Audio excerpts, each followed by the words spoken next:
नमस्ते बच्चों, आज हम कक्षा 8 विषय हिंदी पाठ्यपुस्तक बसंत के अध्याय 2 लाख की चूड़ियाँ का अध्ययन करेंगे। बच्चों, यहाँ पर आप ये चित्र देख रहे हैं जिसमें लाख की चूड़ियाँ दिखाई गई है। बच्चों, मेरा नाम ब्रिज सुंदर शर्मा, मेरे साथ हैं अरुणा अरोड़ा। तो आइए बच्चों, अध्ययन शुरू करते हैं। पाठ सारांश। लाख की चूड़ियाँ कहानी कामतानाथ द्वारा रचित है। इस कहानी में मशीनों के बढ़ते प्रयोग के दुष्प्रभाव को दिखाया गया है कि कैसे आज हाथ से काम करने वाले कारीगर बेरोजगार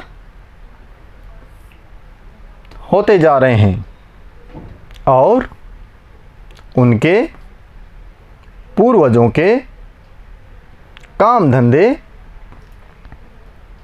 समाप्त होते जा रहे हैं। आगे बढ़ते हैं बच्चों। इस कहानी में लेखक को अपने मामा के गांव जाना बहुत अच्छा लगता है, क्योंकि वहाँ का बदलू मनिहार जो लाख की चूड़ियाँ बनाता था, लेखक को लाख की रंग बिरंगी गोलियाँ देता था। बच्चों, आप यहाँ पर यह चित्र देख रहे हैं। इसमें मनिहार लाख से चूड़ियाँ बना रहा है। आपने भी मेलों में, बाज़ारों में मनिहार चूड़ियाँ बनाते हुए ज़रूर देखे होंगे। आगे बढ़ते हैं बच्चों। बदलू की बनाई लाख की चूड़ियाँ गांव की औरतें भी नकद या वस्तु विनिमय द्वारा खरीदकर बड़े चाव से पहनती थी, परंतु मशीनों के बढ़ते प्रयोग के कारण लाख की चूड़ियों की जगह कांच की चूड़ियों ने ले ली, जो सस्ती थी, जिस कारण अधिक पसंद की जाने लगी और बदलू जैसे कारीगरों का काम धंधा बंद हो गया। यहाँ ऐसे कारीगरों की पीड़ा का मार्मिक वर्णन किया गया है। तो बच्चों, आपने यहाँ देखा, आज के समय में मशीनों के कारण बेरोजगारी अत्यधिक बढ़ गई है। आगे बढ़ते हैं। शब्दार्थ। चाव अर्थ है चाह, रुचि, तीव्र इच्छा। मनिहार अर्थ है चूड़ी बनाने वाला। वस्तु विनिमय अर्थ है वस्तु के बदले वस्तु लेना देना। नाजुक अर्थ है कोमल। फबना अर्थ है खिलना। दुष्प्रभाव अर्थ है बुरा असर। मार्मिक अर्थ है दिल को छूता हुआ। आगे बढ़ते हैं बच्चों।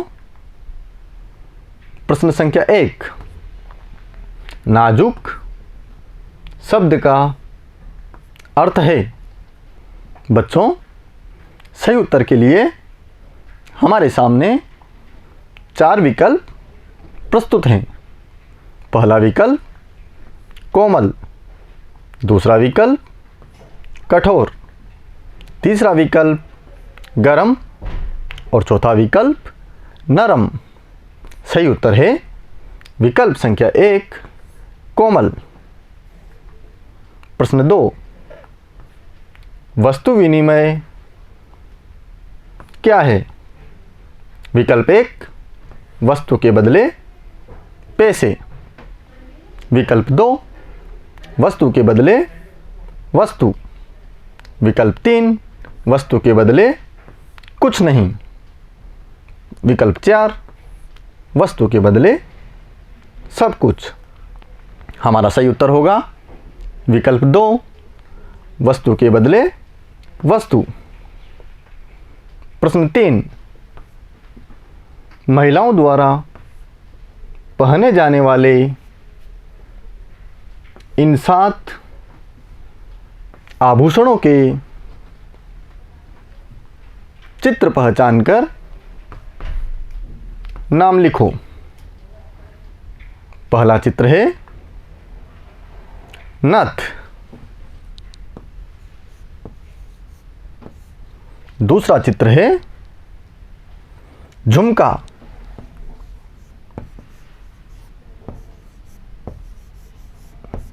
झुमके को कान में पहना जाता है और नथ को नाक में पहना जाता है।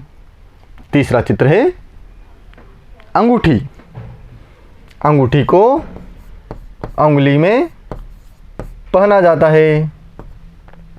चौथा चित्र है हार, हार को गले में पहना जाता है। पांचवा चित्र है पायल, पायल को पैरों में पहना जाता है। छठा चित्र है टीका, टीके को माथे पर पहना जाता है। सातवां चित्र है कंगन, कंगन को हाथों में पहना जाता है। तो आए बच्चों समझ में? आगे बढ़ते हैं। हमारे उत्तर इस प्रकार हैं। नथ, टीका, हार, झुमका, अंगूठी, कंगन और पायल, इन सब के चित्र अभी हमने देखे। आगे का प्रश्न देखते हैं। प्रश्न 4। बचपन में लेखक अपने मामा के गांव चाव से क्यों जाता था? उत्तर है लेखक अपने मामा के गांव चाव से इसलिए जाता था क्योंकि मामा के गांव का बदलू मनिहार उसे बहुत सारी रंग बिरंगी लाख की गोलियां देता था। आगे का प्रश्न देखते हैं बच्चों। प्रश्न 5। मशीनी युग से बदलू के जीवन में क्या बदलाव आया? उत्तर है बच्चों मशीनी युग के कारण बदलू की लाख की चूड़ियों की जगह कांच की रंग बिरंगी चूड़ियों ने ले ली, जो लाख की चूड़ियों से सस्ती थी, जिस कारण वह अधिक पसंद की जाने लगी, वह पहने जाने लगी, वह बदलू का काम धंधा बंद हो गया। तो प्यारे बच्चों, आपने यहाँ पर अध्याय 2 लाख की चूड़ियाँ का अध्ययन किया। पाठ का सार, शब्दार्थ, प्रश्नोत्तर अच्छे समझे। आप घर पर रहकर इस वीडियो को बार बार देखें और अभ्यास करें। धन्यवाद।